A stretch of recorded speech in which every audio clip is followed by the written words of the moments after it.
তো বন্ধুরা, এই যে এই প্রোডাক্টটি দেখতে পাচ্ছেন, দেখুন ভালো করে দেখুন। তো এই ক্লিনারটা কিনেছিলাম কারণ বোতলে বড় করে লেখা জীবাণু শেষ, পাওয়ারফুল ক্লিনিং, শক্তিশালী আকর্ষণ। কিন্তু প্রশ্ন হলো, এটা কি আদৌ সত্যি একটা কাজ করে?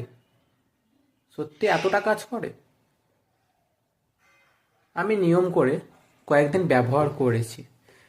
মেজে মুছলে হালকা একটা সুগন্ধ আসে, ঘর ফ্রেশ লাগে, এই পর্যন্ত ঠিক আছে।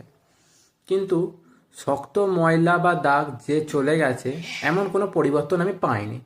মানে কোম্পানি যেরকম শক্ত পরিষ্কারের কথা বলে আমি সেই লেভেলের ফল পাইনি। সত্যি কথা বলতে আমার কাছে এটা এমন লেগেছে যেন সাধারণ সুগন্ধ মিশ্রিত জল দিয়ে মুছলাম। অতিরিক্ত কোনো আলাদা শক্তি চোখে পড়েনি। হয়তো অন্য কারোর কাছে ভালো কাজ করছে, কিন্তু আমি যেটা আশা করেছিলাম সেটা পাইনি। তাই আপনারা যদি শুধু বিজ্ঞাপনের কথা শুনে কিনতে চান, আগে জানুন বাস্তবে ফলটা কেমন পাচ্ছেন। বুঝলেন?